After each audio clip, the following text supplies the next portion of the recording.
नमस्कार। हमारे इस खास कार्यक्रम में आप सभी का स्वागत है। मैं हूं चंद्रशेखर जोशी। जैसा कि हम सभी जानते हैं कि इन दिनों देश और दुनिया कोरोना महामारी से जूझ रही है। तमाम हेल्थ एक्सपर्ट्स हालात का लगातार आकलन भी कर रहे हैं, लेकिन ये बात पूरी तरह से स्पष्ट है कि हम सभी को ज्यादा सतर्क रहना होगा। भारत पहले और दूसरे फेज के बाद कोरोना से लड़ने और उसका डटकर मुकाबला करने के लिए पहले से ज्यादा मजबूती के साथ तैयार खड़ा है, क्योंकि इस बार वैक्सीन सबसे कारगर हथियार के रूप में हमारे पास है और कोरोना से लड़ने में काफी सशक्त भी साबित हो रही है। ऐसे में इस कार्यक्रम के जरिए आप भी हमारे साथ जुड़ सकते हैं और कोरोना को लेकर कोई भी सवाल अगर आपके पास हो तो लगातार अपनी टेलीविजन स्क्रीन पर हम फोन नंबर फ्लैश कर रहे हैं। आप उस फोन नंबर पर सवाल पूछ सकते हैं। हम आपके सवाल हमारे एक्सपर्ट डॉक्टर जो हमारे साथ जुड़ रहे हैं उनके सामने रखेंगे, वो आपके सवाल का जवाब देंगे। साथ ही साथ फेसबुक पर डीडी न्यूज लाइव पेज पर भी आप अपने सवाल लिख सकते हैं। वहां पर कमेंट बॉक्स में आप जाइए और वहां पर अपने सवाल लिखिए। आपके सवालों को हम अपने एक्सपर्ट डॉक्टर्स के पास रखेंगे।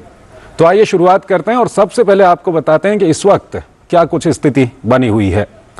देश भर में कोरोना संक्रमण के नए दैनिक मामलों में बढ़ोतरी देखने को मिली है। देश भर में पिछले 24 घंटों में कोरोना संक्रमण के 2,82,970 नए मामले दर्ज किए गए। पिछले 24 घंटों में 1,88,000 से ज्यादा लोग कोरोना से स्वस्थ भी हुए हैं और अब देश में कोरोना संक्रमण के सक्रिय मामलों की संख्या 18,31,000 हो गई है, जबकि रिकवरी दर 93.88% है। और वहीं ओमिक्रॉन वेरिएंट की अगर हम बात करें तो देश भर में ओमिक्रॉन वेरिएंट के अब तक कुल 8,961 मामले सामने आए हैं। स्वास्थ्य मंत्रालय के ताजा आंकड़ों के अनुसार ओमिक्रॉन वेरिएंट के ये मामले कल के मुकाबले 0.97% ज्यादा हैं। लेकिन इस सब के बीच अच्छी खबर यह है कि देश भर में कोरोना टीकाकरण अभियान के तहत अब तक कुल 158 करोड़ 88 लाख से ज्यादा कोविड टीके लगे हैं। बीते दिन देश भर में 76,35,229 कोविड टीके दिए गए। स्वास्थ्य मंत्रालय के अनुसार केंद्र ने राज्यों और केंद्र शासित प्रदेशों को अब तक 158 करोड़ 46 लाख से ज्यादा कोविड टीके मुहैया करवाए हैं, जिसमें से राज्यों और केंद्र शासित प्रदेशों के पास 12 करोड़ 84 लाख से ज्यादा टीके इस वक्त उपलब्ध हैं। और इस सब के बीच प्रधानमंत्री नरेंद्र मोदी ने किशोर किशोरियों के कोविड टीकाकरण अभियान पर प्रसन्नता व्यक्त की है। प्रधानमंत्री ने ट्वीट किया है। उन्होंने लिखा है कि युवा भारत राह दिखा रहा है। ये उत्साहवर्धक खबर है। आइए इस गति को बनाए रखें। टीकाकरण और कोविड-19 संबंधी मानकों का पालन करना आवश्यक है। हम सब मिलकर इस महामारी से मुकाबला करेंगे। और हमारे साथ इस कार्यक्रम में 3 विशेष मेहमान हमारे साथ जुड़ रहे हैं। हमारे साथ डॉक्टर अलका सिंह जुड़ रही हैं, रिसर्च ऑफिसर हैं department of gastroenterology and human nutrition, AIIMS Delhi से। और हमारे साथ जुड़ रहे हैं प्रोफेसर डॉक्टर कर्नल अनिल ढल, कार्डियोलॉजिस्ट हैं। और साथ ही साथ हमारे साथ जुड़ रहे हैं doctor SM. Raheja, senior physician and farmer medical superintendent, GB. Pant hospital Delhi. आप सभी का स्वागत है सर हमारे इस खास कार्यक्रम में। और एक बार फिर हम दर्शकों को बता दें कि हमारे तीनों एक्सपर्ट डॉक्टर्स हमारे साथ जुड़ चुके हैं। अगर आपको कोई भी सवाल करना हो कोविड-19 से संबंधित तो हम लगातार अपनी टेलीविजन स्क्रीन पर फोन नंबर दिखा रहे हैं। उस फोन नंबर पर आप कॉल कर सकते हैं। हमारे एक्सपर्ट डॉक्टर्स से आप सवाल पूछ सकते हैं। साथ ही साथ हमारे सोशल मीडिया फेसबुक पर पेज है डीडी न्यूज लाइव, उस पर आप जा सकते हैं। वहां पर अपने सवाल लिख सकते हैं कमेंट बॉक्स में जाके। मैं आपके सवाल को एक्सपर्ट हमारे डॉक्टर जो हमारे साथ जुड़े हुए हैं उनके सामने रखूंगा। तो आइए शुरुआत करते हैं। सबसे पहले डॉक्टर रहेजा, अगर इस वक्त की हम स्थिति की बात करें तो किस तरह से आप आकलन करते हैं आज की स्थिति का?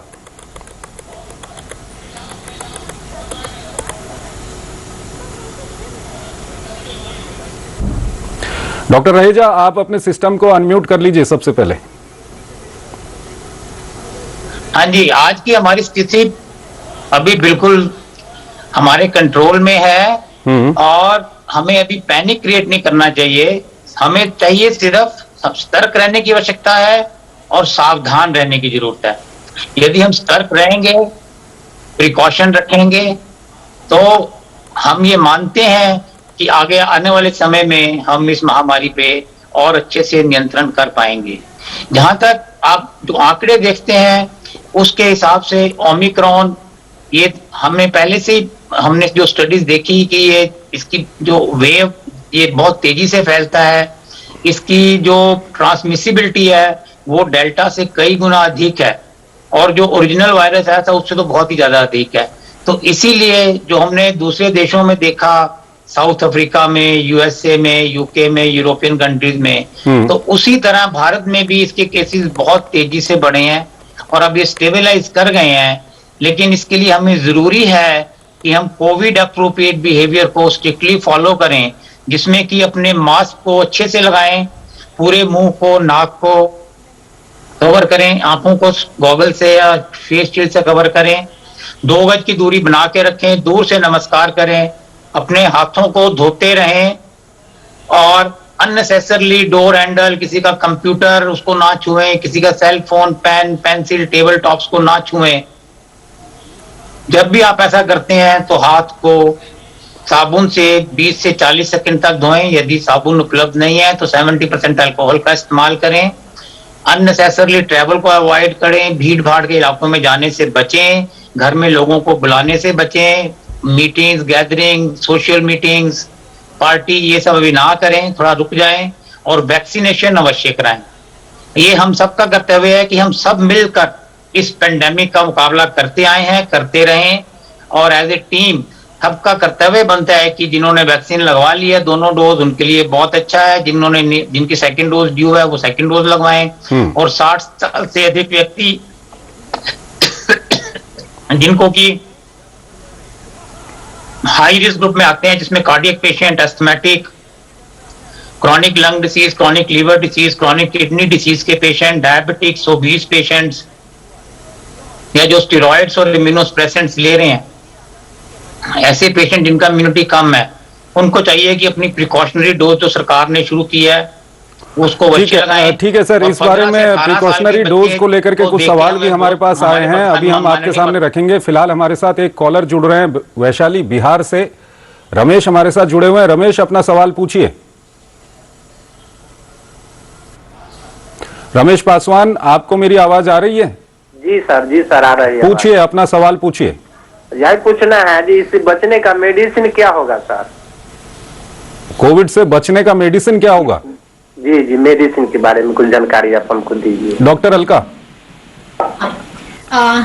जैसा कि अभी सर ने भी बताया, डॉक्टर रहेजा ने, ओमिक्रॉन के बारे में, और भी पहले सेकेंड वेव और पहले से ऑलरेडी ये चला जा रहा है, लेकिन अभी तक ऐसा कुछ स्पेसिफिक मेडिसिन नहीं आया है कि हम ये मेडिसिन ले लें और हमें कोविड नहीं होगा या कोविड से पूरी तरह से ठीक हो जाएगा। ऐसा कोई दवाई नहीं है, क्योंकि ये उस तरह का बीमारी नहीं है कि हम कोई भी एक स्पेसिफिक मेडिसिन दे करके उसको ठीक कर सके।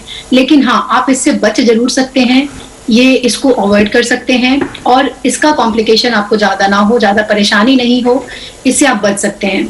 जैसा कि आप जानते हैं कि अभी जो कोविड का जो वेव चल रहा है, 3rd वेव चल रहा है, उसमें ऐसा बहुत सीवियर सिम्टम नहीं हो रहा है। लोगों को बुखार हो रहा है, सर्दी हो रहा है, जुकाम हो रहा है, ये सब नॉर्मल फ्लू जैसा ही है, जैसे पहले होता था, या हो सकता है जैसे सीजनल पहले होता था। पहले भी लोगों को बुखार होता था, फीवर होता था, डायरिया होता था, या फिर सर में दर्द हो रहा है, बहुत सर्दी हो रहा है, वो अभी भी है। बट चूंकि इसका नाम अब कोविड हो गया है, ये बहुत पूरे देश में फैला हुआ है, तो लोग पैनिक हो रहे हैं। तो आपको पैनिक नहीं होना है, आप नॉर्मल दवाई लीजिए, जैसे आप पैरासिटामोल ले सकते हैं, डोलो 650 ले सकते हैं। आईसीएमआर ने ऑलरेडी एक अपना प्रोटोकॉल दिया हुआ है नॉर्मल लोगों को फॉलो करने के लिए। बट ये बात आप ध्यान जरूर रखिए कि आप खुद से अपना दवाई शुरू मत करिए। अगर आपके पास नजदीकी डॉक्टर उपलब्ध है, फोन से आप डॉक्टर को भी उपलब्ध करा सकते हैं, बहुत सारे ऐसे फोन नंबर सब जगह शेयर किया हुआ है।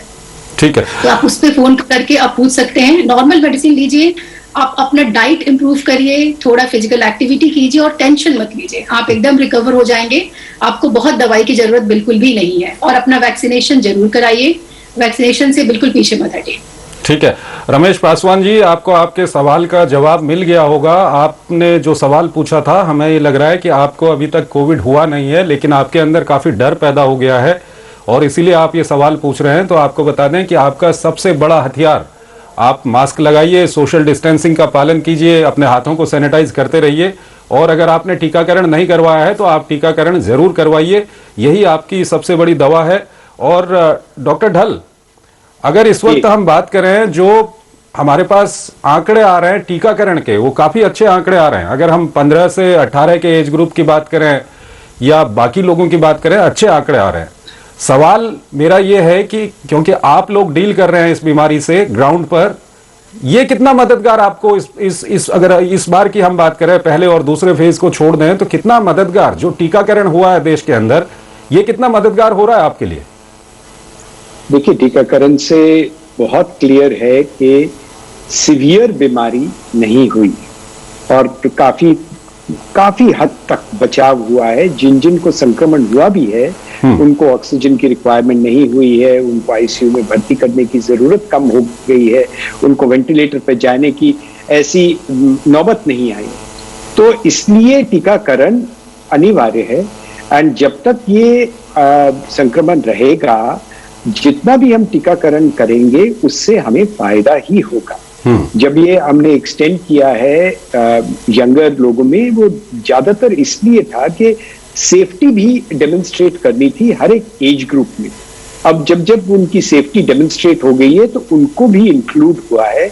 और जो थर्ड या प्रोटेक्शन डोज जो कि health care workers, frontline workers और 60 साल से कोमोबिडिटी के साथ लोगों के लिए अब शुरू हुई है, वो भी एक अच्छा स्टेप है। पर एक चीज याद रखें कि जितनी भी टीकाकरण हुई है, ये आपको संक्रमण से नहीं रोकती, ना ही ये आपको संक्रमण फैलाने से रोकती है। उसको करने के लिए जो विस्तार में डॉक्टर रहेजा और डॉक्टर अलका ने बहुत विस्तार में जानकारी दी, आपने भी जानकारी दी, जो कोविड एप्रोप्रिएट, कोविड अनुकूल बिहेवियर है, वो हमें कंटिन्यू करना है ताकि हमें संक्रमण कम हो।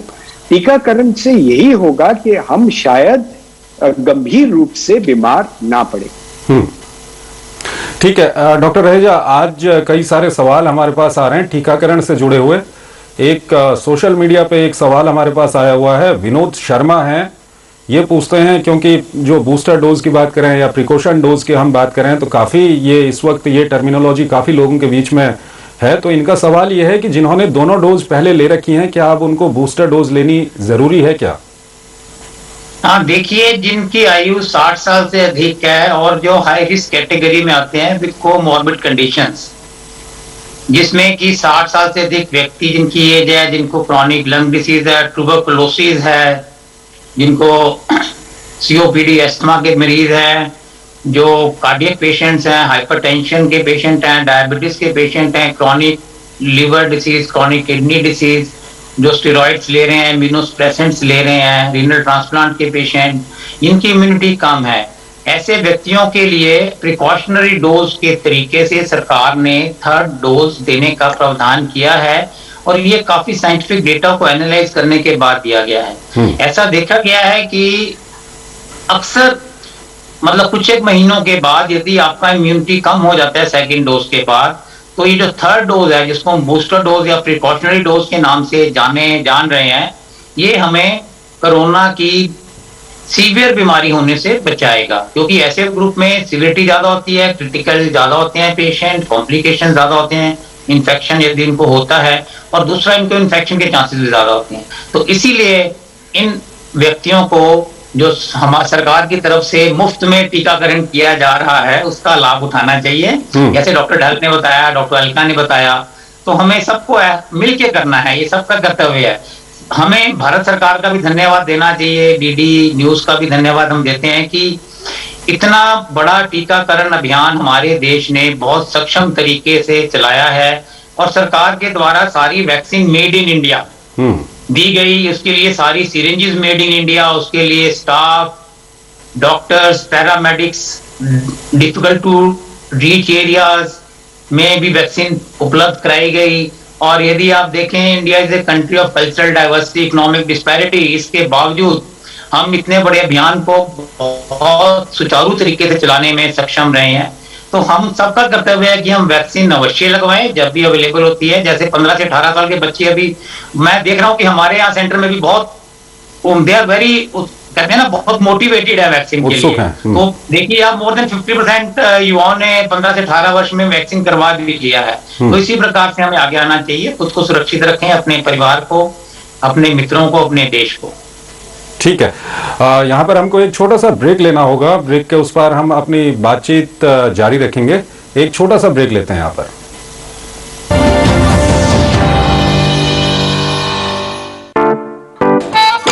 9 to 5 जॉब, अरे 5 to 9 जॉब, भाग दौड़ all the time job, the roaming वाला जॉब, द डेडलाइन वाला जॉब, और are you living in the market वाला जॉब। जिंदगी में मौके ही मौके हैं। अपनी मर्जी से जॉब चुनिए, अपनी इच्छा अनुसार कमाइए, बन जाइए LIC एजेंट। ये है जॉब से बढ़कर, ये है करियर इंश्योरेंस।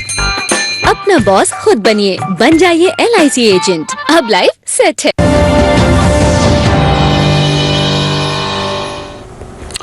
स्वागत है आपका। ब्रेक के बाद हम बात कर रहे हैं कोविड-19 की स्थिति पे। अगर आप लोग कोई सवाल पूछना चाहते हैं कोविड-19 से जुड़ा हुआ, तो हमारी टेलीविजन स्क्रीन पर लगातार हम नंबर फ्लैश कर रहे हैं, उस नंबर पर आप कॉल कर सकते हैं। हमारे साथ 3 एक्सपर्ट डॉक्टर्स यहाँ पर जुड़े हुए हैं, आपके सवाल का जवाब देंगे। उसके अलावा हमारा Facebook page DD news live, उस पर भी आप जा सकते हैं, वहाँ पर कमेंट बॉक्स में जाके अपना सवाल लिख सकते हैं। हम आपके सवाल को हमारे जो एक्सपर्ट डॉक्टर्स यहाँ पर जुड़े हुए हैं उनके सामने रखेंगे। और आइए अब हम अपनी बातचीत को आगे बढ़ाते हैं। डॉक्टर अलका, एक सवाल आया हुआ है सोशल मीडिया के जरिए। उमेश अकोटकर हैं, ये पूछते हैं कि मैं 65 साल का हूं और जर्मनी में कोरोना का बूस्टर डोज मैंने लिया है। अब मैं इंडिया आ गया हूं फरवरी में, क्या मुझे इंडिया में भी बूस्टर लगेगा? नहीं, अगर अभी उन्होंने जनवरी में लिया है, राइट? हाँ, तो अभी बूस्टर डोज का एक लिमिटेड ड्यूरेशन दिया हुआ है कि आप उसी ड्यूरेशन के बाद ही लगा सकते हैं। तो आपको इतना जल्दी लगाने की जरूरत नहीं है। अगर आपको लगाना भी है तो आफ्टर 3 मंथ्स 90 डेज रिकमेंडेड है एज पर गाइडलाइंस। तो आप 90 डेज ही बूस्टर डोज लगवा सकते हैं, अभी जरूरत नहीं है। ठीक है डॉक्टर ढल, अब हम थोड़ा सा अपनी बातचीत को आगे बढ़ाएं और हम बात कर रहे थे टीकाकरण की। अगर हम टीकाकरण की बात करें तो इस वक्त काफ़ी उत्सुकता जो 15 से 18 साल का एज ग्रुप है उसमें तो दिख ही रही है। उसके अलावा बाकी लोगों ने जो आंकड़े हमारे पास हैं वो आंकड़े काफ़ी अच्छे हैं। देश में जनसंख्या के एक बड़े हिस्से ने अपने आप को टीके लगवा लिए हैं, लेकिन अभी भी सवाल ये है कि क्या अभी भी ऐसे लोग हैं जिनके मन में टीके को लेकर के कुछ तरह की शंकाएं हैं? देखिए, वैक्सीन हेजिटेंसी डेल्टा प्लस के सेकंड सर्च के बाद काफी हद तक हिंदुस्तान में कम हो गई। ये तो हमारे अपने कोलीग्स थे, जो हमारे फ्रेंड्स थे, जिनको वैक्सीन हेजिटेंसी थी। और वैक्सीन हेजिटेंसी काफी तौर पे जो कि मीडिया से खबरें आ रही थी अमेरिकन रिपब्लिकन डेमोक्रेटिक डिवाइड की, और वहां पर जो वैक्सीन हेजिटेंसी थी उसको यहाँ पर लोग थोड़ा डरे हुए थे, कि सहमे हुए थे कि क्या होगा। बट आफ्टर सेकेंड सर्ज, और जो कि दहशत सेकेंड सर्ज ने फैलाई, तो लोगों को रियलाइज कर गया कि अगर 1-2 टीके लगने से अगर हमारी बीमारी सीरियस ना हो तो काफी फायदा है। तो काफी हद तक ये वैक्सीन हेजिटेंसी जो हम ऑब्जर्व करते थे वो चली गई। अभी जहां तक सरकार की बात है, उन्होंने बहुत प्रबल एफर्ट्स किए हैं ताकि हर एक को पहुंचा जाए और हर एक पर्सन को जो वैक्सीन के लिए सूटेबल है उसको दी जाए। बच्चों में तो उत्साह होगा ही होगा। जी हाँ, कुछ फेंसिटर्स होंगे जो कि हर एक समाज में होते हैं, जिनको कन्विंस करना वैसे भी बहुत कठिन होता है, और वो कई बार वो एक बहुत स्मॉल माइनॉरिटी है हमारे यहाँ। We are fortunate. अमेरिका में अभी भी बहुत लोग हैं जो कि नॉन वैक्सीनेटर्स हैं, डिस्पाइट इतना एविडेंस जो कि रोज CDC उनको प्रोजेक्ट करता है, उसके बावजूद वहां पर एक तरह से पॉलिटिकल डिवाइड है। तो वो यहां पर नहीं है। अगर हम बाकी मुल्कों के कुछ आंकड़े देखें तो इजराइल ने इससे पहली बार बताया कि जिनका 3 एक्सपोजर हो गया उनको सीरियस डिजीज होना, और इनफैक्ट उन्होंने ये सब भी कहा कि जिनको 4 एक्सपोजर हो गए इन बिटवीन, अगर किसी को सिम्टोमेटिक या एसिम्टोमेटिक कोविड हो गया, उनका सीरियस डिजीज होना और भी कम हो जाए। तो ये सब समझने से आई थिंक सबका कॉन्फिडेंस बढ़ रहा है। बाकी मीडिया में भी इसका बहुत पॉजिटिव रोल है, क्योंकि जैसे आपके माध्यम से हम लोगों को पहुंच रहे हैं, बता रहे हैं, number 1 vaccine is safe, number 2 it may not guarantee you're getting infected, but it will help you in not getting seriously infected. और अगर हम सीरियस इन्फेक्शन नहीं होगा तो हमारे हेल्थ केयर इंफ्रास्ट्रक्चर पे जो एक तरह से कहर आ गई थी पिछले वेव में, वो नहीं आएगी। हाँ, कुछ सवाल रहते हैं specially regarding Omicron variant, because Omicron variant में काफी म्यूटेशंस हुए हैं, और ये सवाल हम लोगों के बीच में भी हैं कि अगर स्पाइक प्रोटीन ही म्यूटेट कर गई तो अगर हम स्पाइक प्रोटीन बेस्ड वैक्सीन लगाएंगे तो क्या उसका कितना फायदा होगा। पर अब मेडिकल वर्ल्ड में पब्लिश्ड लिटरेचर है इसको सपोर्ट करते हुए। हम अपने आप को, we can always try to ask ourselves questions, but as public policy we should do what is good for everybody. And I think आपके चैनल के माध्यम से we should reach out to people कि जहां तक हो सके एज पर गवर्नमेंट गाइडलाइन, जो कि लॉजिस्टिक्स के को ऑब्जर्व करने के लिए था, दैट इज वाई एक फेज्ड मैनर में इन्होंने शुरू किया। और अब फेज्ड मैनर में अगर वो प्रिकॉशनरी डोज या बूस्टर डोज एडवाइस करते हैं तो हमें ले लेना चाहिए। और क्योंकि ये कड़ी अगर नहीं टूटेगी तो हम सब एक तरह से, अगर हमें इन्फेक्शन होगी भी तो वो माइल्ड रह जाएगी, और अगर माइल्ड रह जाएगी तो हमारा हेल्थ केयर इंफ्रास्ट्रक्चर इसको हैंडल कर लेगा। But at the same time let us not forget Covid appropriate behaviour, जो आप सब ने विस्तार में बताया कि कोविड अनुकूल व्यवहार जो हमारा है वो हमें मेंटेन करना है। ये नहीं हो कि हम सोचे कि हमारे पास 2 टीके लग गए या 3 टीके लग गए तो हमें हो नहीं सकता। इनफैक्ट ओमिक्रॉन का जो तेज स्प्रेड, जो ट्रांसमिसिबिलिटी है, वो ऐसे स्प्रेड हुआ है ऑलमोस्ट लाइक अ र्यूमर कि almost everybody is getting it. मतलब वाइल्ड फायर तो क्या रही, ये तो उससे भी ज्यादा तेज, जो कि एक तरह से एक अफवाह की तरह फैल गया। बट फॉर्चुनेटली नंबर 1 काफी सारी पॉपुलेशन वैक्सीनेटेड है, एंड नंबर 2 ओमिक्रॉन के इटसेल्फ जो लक्षण हैं वो थोड़े अपर रेस्पिरेटरी इन्वॉल्वमेंट ज्यादा है, लोअर रेस्पिरेटरी इन्वॉल्वमेंट कम है। तो एक प्रकार से हम जान लें कि ये एक माइल्डर डिजीज है, पर वो तो उसके एक्यूट संक्रमण की बात है। पर हाँ, अगर एक ही दफ्तर में सभी लोग, एक ही अस्पताल में अगर सभी डॉक्टर बीमार पड़ गए इकट्ठे, तो फिर कोई भी काम करने के लिए नहीं रहेगा। इसलिए कोविड एप्रोप्रिएट बिहेवियर वैक्सीनेशन के साथ साथ हमें प्रमोट करना चाहिए, लोगों को इसके बारे में बताना चाहिए और समझाना चाहिए कि कोविड एप्रोप्रिएट बिहेवियर अभी चलेगा और उस पे ढील नहीं होनी चाहिए। ठीक है, हमारे साथ एक कॉलर जुड़ रहे हैं महाराष्ट्र से। हमारे साथ एक कॉलर जुड़े हुए हैं, अरुण नाम है इनका। अरुण, अपना सवाल करिए आप। हाँ सर जी, मैं पूछना चाहता हूँ, मैं 72 ईयर्स का हूँ, मुझे प्रिकॉशन डोज लग चुका है, तीसरा डोज, तो इसकी इम्यूनिटी कितने सालों तक या कितने महीनों तक रहेगी? ठीक है, डॉक्टर रहेजा। हाँ जी, देखिए इनका प्रश्न बहुत अच्छा है। प्रिकॉशन डोज लग गया है तो अब आप सुरक्षित हैं सीवियर कोविड होने से, और दूसरी चीज आपको इन्फेक्शन के चांसेस भी काफी कम हो गए हैं।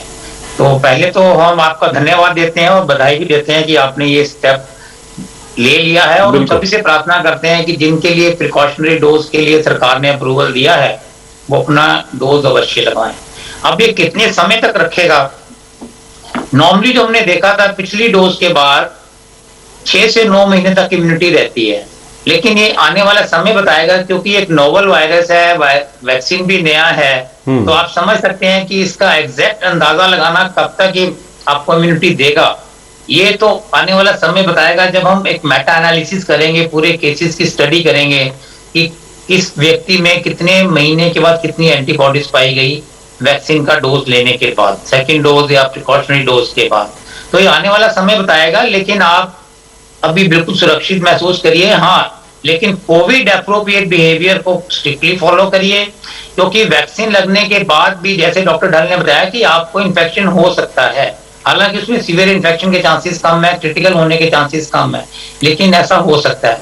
तो आपको चाहिए कि आप अभी भी अपना मास्क लगा के रखें, 2 गज की दूरी बना के रखें, और घर से बहुत जरूरी है तभी बाहर जाएं, भीड़ भाड़ के इलाकों में ना जाएं, हैंड की हाइजीन को मेंटेन करें, और जो व्यक्ति आपके घर में बाहर से काम करके आते हैं उनको भी हाथ धोने के बाद प्रॉपर आप उसके बाद ही आपसे मिलना चाहिए। तो ये सारी चीजें आपने ध्यान रखनी है। खाना अच्छा खाएं, नींद पूरी लें, योगा, प्राणायाम, डीप ब्रीदिंग, ये हमेशा से बताता हूँ कि खुश रहें, बिल्कुल पैनिक क्रिएट ना करें, क्योंकि इससे आपका जो इम्यून सिस्टम है वो स्ट्रांग होता है। अगर आपका इम्यून सिस्टम स्ट्रांग है तो हमें घबराने की बात नहीं है। हमें एक, इसलिए कहता हूँ, होलिस्टिक कॉम्प्रिहेंसिव अप्रोच की जरूरत है, और ये हम सभी के लिए जरूरी है। जैसे हमारे माननीय प्रधानमंत्री जी ने बोला है, कॉम्प्रिहेंसिव होलिस्टिक अप्रोच में कोविड अप्रोप्रिएट बिहेवियर, वैक्सीनेशन, और बहुत जरूरी है तभी आप घर से बाहर जाएं। तो सभी चीजों का आप ध्यान रखिए। और सबसे जरूरी है, जैसे ऑफिस में पहले लोग इकट्ठा खाना खाते थे, हमने ये अभी इसके लिए भी दिशा निर्देश दिए हैं कि अलग अलग खाना खाएं, दूरी बना के रखें, क्योंकि यदि आप ग्रुप में खाना खाते हैं तो नेचुरली आप मास्क हटा देंगे और बात भी करेंगे, तो उससे भी इन्फेक्शन का चांसेस रहता है। इसी प्रकार भीड़ भाड़ के इलाकों में, क्राउडेड मार्केट्स में ना जाएं, अननेसेसरली कहते हैं ना, पार्टी ना करें, दावत ना करें, लोगों को घर में ना बुलाएं, अननेसेसरली किसी के घर भी ना जाएं। जितना हो सके बहुत जरूरी है अपने आप को रेस्ट्रिक्ट कर लें, कुछ एक समय की बात है ये। तो धीरे धीरे हम उम्मीद करते हैं कि आगे हम इस पेंडेमिक पे, जैसे हमने आज तक इसका अच्छे से मुकाबला किया, आगे भी हम इसका ठीक से मुकाबला करेंगे और इसको कंट्रोल और नियंत्रण में रखेंगे। ठीक है सर, आज काफी प्रैक्टिकल सवाल आ रहे हैं हमारे पास। चांद झुंझुनवाला हैं भागलपुर बिहार से। डॉक्टर अलका, इनके दो सवाल हैं और दोनों सवाल मैं आपके सामने रख रहा हूं। पहला सवाल यह है कि इस बार कोविड-19 का वायरस उतना घातक नहीं है, फिर भी कई लोग बहुत सारे उपाय कर रहे हैं, जैसे घरेलू उपाय, कई दवाइयां, क्या ये सब फायदेमंद की जगह नुकसानदेह हो सकती हैं? और साथ ही साथ इनका दूसरा सवाल है, ये पूछते हैं जिन्होंने अब तक वैक्सीन की एक भी डोज नहीं ली है, क्या वो देश और समाज के लिए घातक नहीं बनेंगे? और क्या यही लोग कहीं बीमारी फैलाने के लिए जिम्मेदार नहीं होंगे? डॉक्टर अलका। हाँ, थैंक यू। सबसे पहले मैं आपके पहले सवाल का जवाब देना चाहूंगी। जैसा कि आपने बताया कि सॉरी, पहला सवाल एक बार आप फिर से बोलिएगा। मैडम, पहला सवाल ये था कि ये पूछ रहे हैं, चांद झुंझुनवाला है भागलपुर से, ये पूछ रहे हैं कि कई लोग घरेलू उपाय कर रहे हैं कोविड-19। ओके, हाँ, यस। हाँ, मैं ये बताना चाहूंगी कि घरेलू उपाय और नुस्खे हमेशा अच्छे होते हैं, बट आपने सुना होगा कि अगर आप कुछ भी चीज बहुत ज्यादा करते हैं, एक्सेस में करते हैं, तो हमेशा वो नुकसान करता है। तो आप जो भी नुस्खे अपनाएं वो एक लिमिटेड तरीके से ही करें, एक्सेस कुछ भी नहीं करें। क्योंकि हमने सुना था कि बहुत लोग काढ़ा, मलाट, ये सब जितने भी आयुर्वेदिक चीजें थी बहुत लेने लगे थे। उससे क्या होता है कि लोगों के लिवर को बहुत इफेक्ट करता है। तो ऐसे बहुत सारे केसेस आए थे हमारे पास भी, जिसमें कि लोगों का लिवर जो है वो खराब हुआ था सिर्फ उसी वजह से, क्योंकि उन्होंने बहुत ज्यादा काढ़ा और गरम मसाला वाली चीजें ये सब बहुत ले ली थी। तो मैं आपको बिल्कुल बोलना चाहूंगी कि आपको एक्सेस में कुछ भी नहीं लेना है, थोड़ा थोड़ा लीजिए, और गर्म चीजें बहुत नहीं लीजिए। आप रेगुलर बेसिस पे ले सकते हैं, जैसे आप कभी दिन में एक बार हल्दी वाला दूध ले लीजिए, एक बार आप काढ़ा ले लीजिए, बट काढ़ा में आप तुलसी पत्ता यूज करिए, थोड़ा अदरक यूज करिए, थोड़ा टर्मरिक यूज करिए, बहुत एक्सेस चीजें उसमें मत डालिए। एक्सेस आपको दवाई भी बिल्कुल नहीं लेना है। अगर आपको सिम्टम है, बुखार आ रहा है, तो बुखार की दवाई लें, एक्सेस उसके अलावा कुछ और नहीं लीजिए। साथ में आप चाहें तो एक मल्टीविटामिन ले सकते हैं अगर आपको वीकनेस फील हो रहा है, ज्यादा कमजोरी लग रहा है। साथ में आप पानी का उपयोग बहुत करें, लिक्विड चीजें, वाटर लें, नेचुरल जूस ले सकते हैं, नींबू पानी ले सकते हैं, हल्दी दूध ले सकते हैं, छाछ ले सकते हैं, ये सब आप लीजिए। इसके अलावा कुछ मत लीजिए।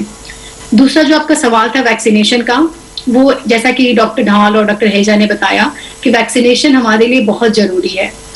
इससे हमारा ऐसा नहीं है कि आपको इन्फेक्शन नहीं होगा, बट इन्फेक्शन के जो चांसेस होंगे या जो सीवियरिटी होगा वो बहुत कम होगा। क्योंकि अभी आपने देखा है कि ओमिक्रॉन बहुत माइल्ड है, ये हम लोग देख रहे हैं, स्प्रेड बहुत हो रहा है, लेकिन उसके बाद भी अगर आप आंकड़ा देखते हैं तो माइल्ड होने के बाद भी देश में हंड्रेड्स ऑफ लोग, लाइक 200-300 डेथ रोज हो रहा है। तो अगर ये इतना माइल्ड है कोविड, तो फिर डेथ क्यों हो रहा है? तो उन सब चीजों को आपको ध्यान में रखते हुए वैक्सीनेशन कराना है, और दूसरों को भी सजेस्ट करना है कि वैक्सीनेशन कराएं, दोनों डोज लें। उससे उनकी सिवियरिटी नहीं होगी। इन्फेक्शन को हम नहीं रोक सकते हैं, बट उसको कम जरूर कर सकते हैं। तो इस सेंस में वैक्सीनेशन बहुत जरूरी है। ठीक है। डॉक्टर ढल, एक सवाल ये तकरीबन अधिकतर ये सवाल आ रहा है और हमारे प्रोड्यूसर की ओर से भी ये सवाल आपसे पूछा गया है। दरअसल हो क्या रहा है कि अभी जो मामले आ रहे हैं, जो आंकड़े आ रहे हैं, उसमें कोविड-19 के आंकड़े आ रहे हैं बहुत ज़्यादा। ओमिक्रॉन के मामले आ रहे हैं वो अभी उतने ज़्यादा नहीं है जितने कोविड-19 के कुल आंकड़े हैं। होता यह है कि जीनोम सीक्वेंसिंग होती है और जीनोम सीक्वेंसिंग जिन सैंपल्स की होती है उनमें अगर ओमिक्रॉन निकलता है तो उसको ओमिक्रॉन नाम दे दिया जाता है, और सभी जो सैंपल हैं या सभी जो कोविड-19 पॉजिटिव हैं सबकी जीनोम सीक्वेंसिंग होती नहीं है। ऐसे में ये हमारे दर्शकों के सामने साफ कर दीजिए कि ओमिक्रॉन के जो आधिकारिक आंकड़े आते हैं, क्या ओमिक्रॉन इन आधिकारिक आंकड़ों से काफी ज्यादा हो सकता है? देखिए, अगेन इस पे मेरा जो विश्वास है वो ये है कि फिलहाल जो भी संक्रमण हो रहा है अत्याधिक वो ओमिक्रॉन ही है, बिकॉज जो क्लिनिकल प्रोफाइल उसका है वो बिल्कुल ओमिक्रॉन के जैसे है। बहुत ज्यादा लक्षण नहीं होते, हल्का बुखार आता है, 1-2 दिन बॉडी एक होता है, गले में खराश होती है, थोड़े जुकाम के लक्षण आते हैं और अपर रेस्पिरेटरी ट्रैक्ट में उनको तकलीफ होती है ज्यादातर। पर लोअर रेस्पिरेटरी ट्रैक्ट में जैसे कि न्यूमोनिया, ऑक्सीजन की रिक्वायरमेंट होना, आपका सैचुरेशन डिप करना, ये सब नहीं देखा जा रहा है। तो ये सारा एक क्लिनिकल प्रोफाइल जो साउथ अफ्रीका में देखा गया था बिल्कुल वैसा ही ओमिक्रॉन वेरिएंट का प्रोफाइल है। अब कितनी जीनोमिक, इसमें 2 संदर्भ है। एक तो आपने बिल्कुल सही कहा कि सबकी जीनोमिक सीक्वेंसिंग नहीं होती, और जब तक जीनोमिक सीक्वेंसिंग के डायग्नोस होके ओमिक्रॉन ना आए तो जो सरकार आंकड़े रिलीज करती है उसमें वो उसको ओमिक्रॉन नहीं बोल सकती, बिकॉज कोई उसका प्रूफ नहीं है। पर एट द सेम टाइम हम दूसरी चीज जाने कि अब तो लोग होम टेस्ट करने लग गए हैं और होम टेस्ट के आंकड़े कहीं भी नहीं जा रहे। और तीसरी चीज जो मैं आपको बताना चाहूंगा, बहुत लोग हैं वो फोन करते हैं ऐसे ऐसे हो गया पर हम टेस्ट नहीं कराएंगे। तो मैंने 1-2 से पूछा, भाई आप क्यों नहीं कराओगे? नहीं टेस्ट कराएंगे तो हमें कोविड हो जाएगा। तो मैंने कहा अच्छा, सिम्टम तो आपको हो रहे हैं तो फिर आपको टेस्ट कराने से क्यों कोविड हो जाएगा?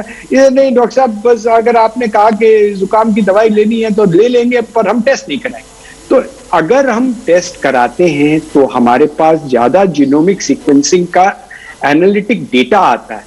ये नहीं हम महसूस कर सकते, हालांकि काफी लोगों को ये उम्मीद कि ओमिक्रॉन होने से बहुत लोगों को एक हर्ड इम्यूनिटी आ जाएगी, बिकॉज ओमिक्रॉन जितना सिम्टोमेटिक है वो तो पकड़ा गया है। 60 से 80% लोगों को एसिम्टोमेटिक भी तो हो सकता है, तो जो व्यक्ति बिल्कुल सामान्य हो वो भी आपको संक्रमण दे सकता है।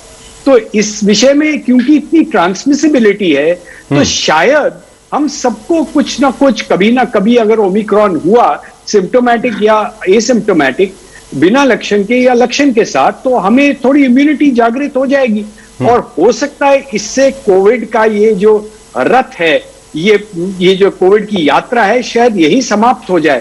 पर हमें भूलना नहीं चाहिए कि ये वायरस बहुत जल्दी म्यूटेट करते हैं।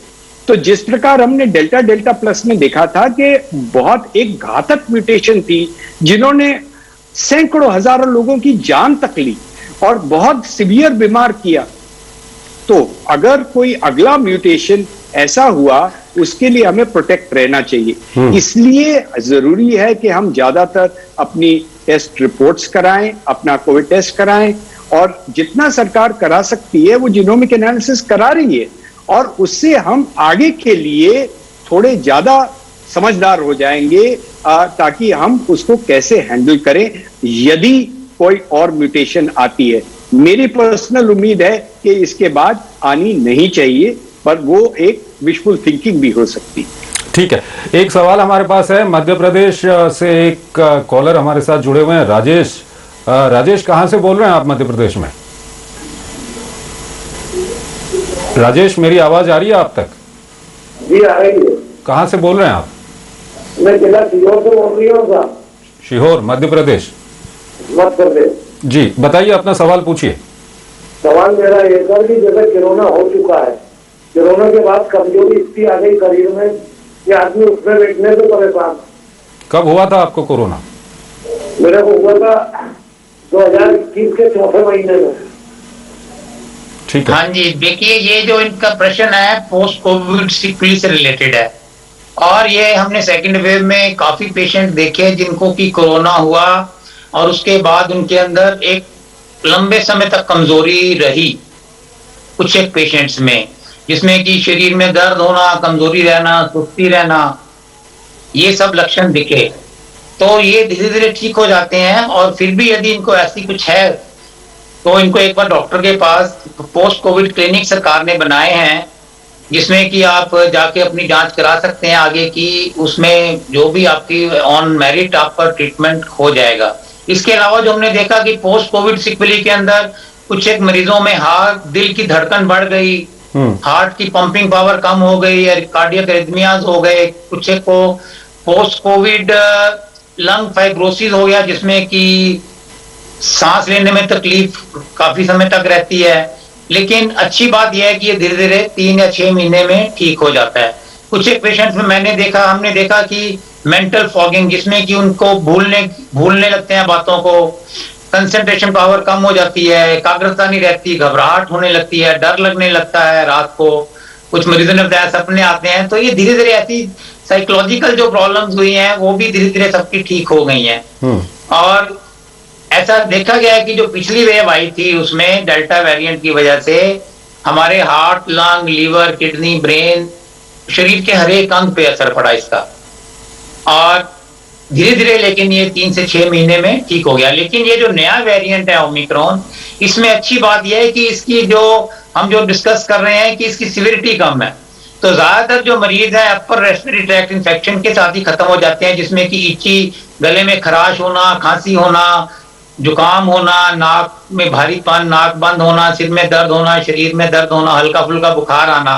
तो अधिकतर मरीज जो हैं वो माइल्ड टू मॉडरेट कैटेगरी में ही ठीक हो रहे हैं। तो ये अच्छी बात है। बहुत ही कम मरीजों को हॉस्पिटल में दाखिल करने की आवश्यकता पड़ी है। लेकिन हमें इसका मतलब ये नहीं कि हम इसको हल्के में लें। हालांकि बहुत कम पेशेंट को आवश्यकता पड़ती है, लेकिन जो हमारी आबादी है 130 करोड़ की, उसके हिसाब से यदि हम देखें तो ये काफी अधिक नंबर हो जाएगा। तो हेल्थ इंफ्रास्ट्रक्चर पे काफी अधिक लोड पड़ सकता है। तो इसीलिए हम कहते हैं कि आप मास्क जरूर लगाइए, कोविड अप्रोप्रिएट बिहेवियर रखिए। उसके बाद कोई सा वेरिएंट आ जाए, अल्फा, बीटा, डेल्टा, ओमिक्रॉन या आगे भी कोई वेरिएंट आता है, तो हम अपने आप को सुरक्षित रख पाएंगे। दूसरी चीज यह है कि कोविड अप्रोप्रिएट बिहेवियर हम इसलिए कहते हैं, मास्क लगाना इसलिए जरूरी है कि ये जो वायरस है इसमें जितने म्यूटेशंस होते हैं वो तभी होते हैं जब ये वायरस ट्रांसमिट करता है एक व्यक्ति से दूसरे व्यक्ति में। हम ये समझते हैं कि जो वायरस इटसेल्फ है वो इनेट पार्टिकल है, वो अपने आप से मल्टीप्लाई नहीं कर सकता। वायरस तभी मल्टीप्लाई करेगा जब हमारे शरीर के अंदर प्रवेश करेगा, और वो हमारे एक से दूसरे शरीर में जब भी वायरस प्रवेश करेगा हमारी लापरवाही की वजह से, तभी ये वायरस जब दूसरे व्यक्ति के अंदर जाएगा तो म्यूटेट होने के चांसेस तभी क्रिएट होते हैं। तो यदि हम ट्रांसमिशन ऑफ वायरस को रोक देते हैं तो हम इसका आगे क्या म्यूटेशन भी रोक सकते हैं। तो इसलिए हम कहते हैं कि ये हम सभी की जिम्मेवारी है। Disease anywhere is disease everywhere. सभी को वैक्सीन लगवाना जरूरी है।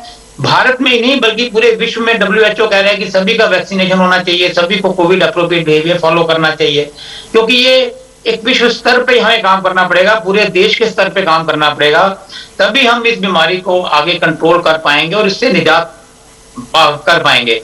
तो ये हम सबका कर्तव्य है। इसलिए हम कहते हैं आपकी ये अपनी जिम्मेदारी है और आपकी सोशल रिस्पॉन्सिबिलिटी है, अपने देश के लिए भी जिम्मेवारी है।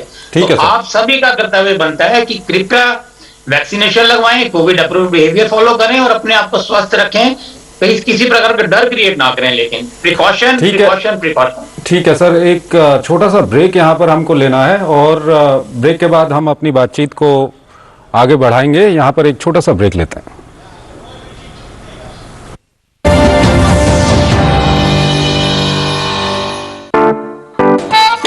9 to 5 जॉब, अरे 5 to 9 जॉब, भाग दौड़ all the time job, the roaming वाला जॉब, द डेडलाइन वाला जॉब, और are you living in the market वाला जॉब। जिंदगी में मौके ही मौके हैं। अपनी मर्जी से जॉब चुनिए, अपनी इच्छा अनुसार कमाइए, बन जाइए LIC एजेंट। ये है जॉब से बढ़कर, ये है करियर इंश्योरेंस।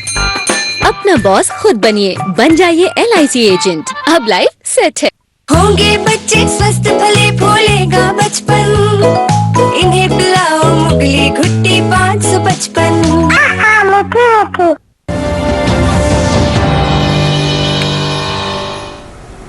स्वागत है आपका। ब्रेक के बाद हम कोविड-19 की वर्तमान स्थिति को लेकर के एक्सपर्ट डॉक्टर्स के साथ यहाँ पर बातचीत कर रहे हैं। आपके कोई सवाल हो तो आप सोशल मीडिया के जरिए या जो नंबर हम अपनी टेलीविजन स्क्रीन पर फ्लैश कर रहे हैं उसके जरिए अपना सवाल पूछ सकते हैं। और आइए हम अपनी बातचीत को आगे बढ़ाते हैं। हमारे साथ 3 एक्सपर्ट डॉक्टर यहाँ पर जुड़े हुए हैं। डॉक्टर अलका, काफ़ी व्यवहारिक सवाल है, कई सवाल इस तरह के आ रहे हैं। अशोक पाल हैं, ये लिखते हैं कि सर मुझे फर्स्ट डोज ही लगी है लेकिन मुझे सेकेंड डोज का ऑटोमेटिकली मैसेज आ गया है, सर्टिफिकेट में सेकेंड डोज सक्सेसफुल दिखा रहा है, ऐसे में मैं क्या करूं? सेकेंड डोज का स्लॉट बुक नहीं हो रहा है। ये ऐसे होना नहीं। कई लोग इस तरह के सवाल आ रहे हैं, कई इस तरह के। ओके ऐसे होना नहीं चाहिए बिकॉज कई बार टेक्निकल प्रॉब्लम की वजह से ये चीजें हो सकती हैं। तो मैं आपसे रिक्वेस्ट करूंगी कि आपके पास जो भी निजी आसपास जो भी टीकाकरण का सेंटर्स है, बिकॉज हर जगह अवेलेबल है आजकल, आप वहां पे जाकर के एक बार उनसे कांटेक्ट करें और आप उनको बताएं कि हमारे डोज नहीं आया है, हमने अभी डोज लगाया नहीं है और फिर भी हमारे पास मैसेज आए हैं। वो इस चीज का जरूर निवारण करेंगे और आपको डोज बिल्कुल लग जाएगा। बिल्कुल। और ये हम भी कहेंगे कि आप डोज अपनी जरूर लगवाइए। आप जहां पर वैक्सीनेशन सेंटर है वहां पर जाइए, अपनी समस्या वहां पर बताइए, वो जरूर आपकी समस्या का कोई ना कोई सॉल्यूशन निकालेंगे, क्योंकि आपको सेकंड डोज लगनी काफी जरूरी है। आपने फर्स्ट डोज लगाई है। और एक सवाल डॉक्टर ढल हमारे पास आया है, निशिकांत मिश्रा हैं, ये पूछते हैं कि would it be more justified to call the present biological vaccination as immunity enhancer than vaccine in classical terms, as it doesn't prevent the infection completely? Nishikant ji, you may be right, but it is not for us to judge at this point in time. That is something which we will establish over a period of time. That is something which we will establish over a period of time. However, एक दो caution मैं देना चाहूँ, और वो ये हैं कि even जो अभी current Omicron variant है, इसमें मुझे एटलीस्ट याद है कि 3 या 4 मरीजों ने हमें कांटेक्ट किया जिनको एक्टिव वीनस थ्रोम्बोसिस हुई है, जिनके डी डाइमर 3000-4000 में पहुंच गए हैं। सो दिस इंडिकेट्स के it is not just a upper respiratory virus, it is not just a small flu. हाँ, अच्छी बात है कि लोअर रेस्पिरेटरी इन्वॉल्वमेंट नहीं हुई है, पर यह वायरस एक सिस्टेमिक बीमारी है, ये सब जगह जाता है और ये संक्रमण आपको जो बाकी इसके इफेक्ट्स हैं, बिकॉज एंडोथीलियम की इन्फ्लेमेशन, धमनियों में क्लॉट बनना, वेन्स में क्लॉट बनना, ये सब हो सकता है। और जो लॉन्ग कोविड की डिस्क्रिप्शन या प्रोलॉन्ग कोविड की डिस्क्रिप्शन पहले दी गई है, ब्रेन फॉगिंग, ऑर्गन डिसफंक्शन, हमें अभी मालूम नहीं है कि ये आगे जाके इसमें होगा कि नहीं। तो ये अच्छी बात है कि हमारी डिजीज माइल्ड है, हम भी थोड़ा ज्यादा प्रोटेक्टेड है क्योंकि हमारी काफी पॉपुलेशन, स्पेशली जो वल्नरेबल पॉपुलेशन है, वो इम्यूनाइज्ड है, वैक्सीनेटेड है। इनफैक्ट जो आप आंकड़ों की बात करें तो जो मोर्टेलिटी के आंकड़ों से हमें भयभीत नहीं होना चाहिए, because many of them died because of something else but were also found to be COVID positive, तो उनको भी कोविड के आंकड़ों में इंक्लूड किया गया है। इसलिए डरना नहीं चाहिए, पैनिक नहीं होना चाहिए, but at the same time इसके लिए केयरलेस भी नहीं होना चाहिए कि कोई फर्क नहीं पड़ता, 4 दिन का जुकाम में ठीक हो जाएगा, मैं तो बिना मास्क के जाऊंगा। आप बिना मास्क के गए और आपको डीप वेन थ्रोम्बोसिस हो गई, उससे आपको कोई साइड इफेक्ट हो गया तो फिर लेने के देने पड़ जाएंगे। इसलिए वो अवॉइड करें और discretion is the better part of valour. जो कंक्लूजन्स हैं वो हम बाद में ड्रॉ करेंगे। अभी के लिए हम अपनी मैच्योरिटी, अपनी विजडम से काम करें, जितना हो सके वैक्सीनेट करें, कोविड अप्रोप्रिएट बिहेवियर ऑब्जर्व करें और जहां तक हो सकता है बचाव रखें, बिकॉज वो हमारे लिए ज्यादा जरूरी। ठीक है, एक कॉलर हमारे साथ जुड़ गए हैं, परमपाल हैं दिल्ली से। परमपाल जी, सवाल पूछिए अपना। हेलो जी परमपाल जी, पूछिए। ऐसे है कि मैंने वैक्सीनेशन की है, दोनों डोज ले रखी है, तो मेरी बैक में बहुत तेज पेन है और गले में भी टेंशन है। आपने कब दूसरा डोज कब लिया था? दूसरा डोज कब लिया था? अक्टूबर में लिया था। काफी टाइम हो गया। और आपको क्या, आपको कोविड हुआ था कभी? हुआ था, ये मई में हुआ था। मई में हुआ था। और ये जो आपको परेशानी आ रही है, ये वैक्सीनेशन के बाद आ रही है या कोविड के बाद से ही आ रही थी? नहीं, बीच में तो नहीं थी, ये भी आजकल ही कुछ दिनों में, आजकल में ही आई है। ठीक है, ठीक है। एज क्या है एग्जैक्ट? जी डॉक्टर उम्र अलका, कितनी है? उम्र कितनी है आपकी? 40 ईयर्स। 40 ईयर। जी डॉक्टर साहब। हाँ जी, बेसिकली ये जो समस्या बता रहे हैं, ये इसका कोई और वजह हो सकती है, क्योंकि इनको कोरोना हुए काफी टाइम हो गया, वैक्सीन लगे हुए काफी टाइम हो गया, तो आई थिंक इनको नजदीक के किसी डॉक्टर के पास जाके अपनी जांच कराएं।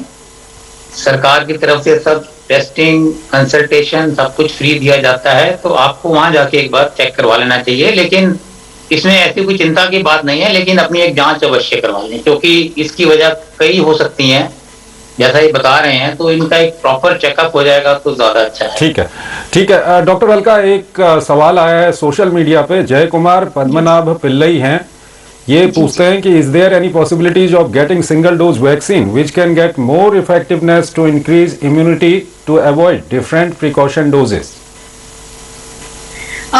नो, अभी तक ऐसा कोई वैक्सीन नहीं है जो सिर्फ सिंगल डोज से काम चल जाए। अभी जो भी वैक्सीन आ रही हैं वो उसमें आपको एटलीस्ट 2 डोजेस लेने हैं, और अब तो बूस्टर डोजेस भी शुरू हो गए हैं, तो आपको वो सारे डोज लेने पड़ेंगे। सिंगल डोज का अभी तक ऐसा कोई ऑप्शन नहीं है हमारे इंडिया में। बाहर की कुछ वैक्सीन हैं बट वो भी हमारे इंडिया में नहीं है, और वैसे भी वैक्सीन बहुत ही कॉस्टली हैं, और अभी हमें उनका एफिकेसी पता नहीं है कि वो कितना इफेक्टिव होगा या सिंगल डोज से वो कितना काम करेगा कि नहीं करेगा। सो आप इन सब चीजों के बारे में मत सोचिए और अपना वैक्सीनेशन करा लीजिए। ठीक है, बोथ द वैक्सीनेशन। डॉक्टर ढल, अब हम थोड़ा सा बीमारी, हमारे साथ जो कॉलर जुड़ रहे हैं वो तो सवाल पूछ ही रहे हैं, आपके सामने हम वो सवाल रखेंगे। थोड़ा सा हम बीमारी के लक्षण, बीमारी, इसका किस तरह से इलाज चल रहा है, इससे थोड़ा सा बाहर आए। दरअसल इस वक्त अगर हम पहली लहर और दूसरी लहर को छोड़ दें तो इस वक्त पूरा का पूरा जो जिस तरह से जो केंद्र सरकार की रणनीति है उसमें यह है कि आर्थिक गतिविधियां भी चलती रहें, लोगों को किसी तरह का कोई आर्थिक नुकसान भी ना हो, उनकी रोजी रोटी भी चलती रहे, और साथ ही साथ इस बीमारी को भी पूरी तरह से रोका जाए। तो इसको लेकर के जिस तरह की रणनीति चल रही है, आप देख रहे हैं कि जो जिस तरह से पहले लॉकडाउन लगते थे, अभी इस तरह के लॉकडाउन नहीं लगाए जा रहे हैं, तो ये जो रणनीति इस वक्त केंद्र सरकार की है, इसको आप किस तरह से देखते हैं? देखिए, इसमें मेरा नजरिया, मेरा दृष्टिकोण, मेरा नजरिया है, सरकार ने बहुत लोग बैठ के उन्होंने गंभीरता से इसको मैच्योरिटी के साथ डिसाइड किया है। एक तरह है लाइव्स, दूसरी तरह है लाइवलीहुड, और दोनों का एक तरफ से बैलेंस करना है। और हो सकता है कि ऐसे वायरसेस, क्योंकि बहुत लोग हमें डरा रहे हैं कि ग्लोबल वार्मिंग हो रही है और वायरसेस आएंगे, तो सारी उम्र हम लॉकडाउन करके तो नहीं लोग रह सकते। तो जो अपनी आर्थिक गतिविधियां हैं वो तो चलनी पड़ेंगी, बिकॉज लोगों के लाइवलीहुड्स भी इंपॉर्टेंट हैं। यस, अगर डेल्टा जैसा कोई कहर आएगा तो उसमें शायद लॉकडाउन की आवश्यकता होगी, परंतु एक चीज हमें ध्यान से नोट करनी है, और वो एक और चैनल में भी हमने कहा था कि ये जब हमारी पॉलिटिकल एक्टिविटीज होती हैं उनमें हमें थोड़ा सा ये कुछ तो इंट्रोड्यूस करना है, ताकि लोगों को कुछ डर हो कि इतने लोग इकट्ठे ना हो।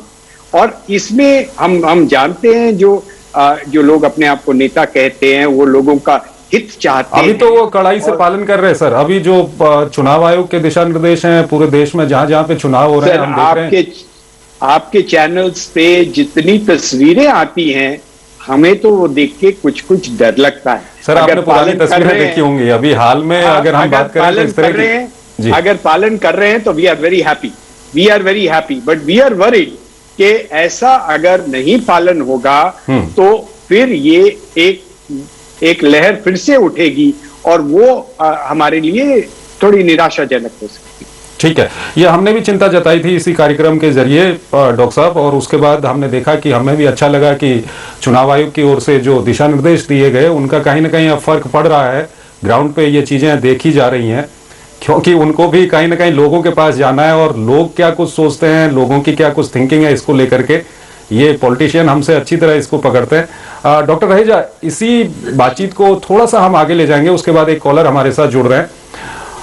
हमने देखा कि जिस तरह से अभी हमारी बातचीत चल रही थी कि आर्थिक जो काम है वो भी चलती रहें और बीमारियों को भी दूर किया जाए। अभी कुछ दिनों पहले जब पीएम मोदी की ओर से ये कहा गया था कि सभी राज्यों को ये सलाह दी गई थी कि आप लॉकडाउन कम से कम लगाएं, छोटे छोटे कंटेनमेंट जोन पे आप फोकस करें, इसको आप किस तरह से देखते हैं?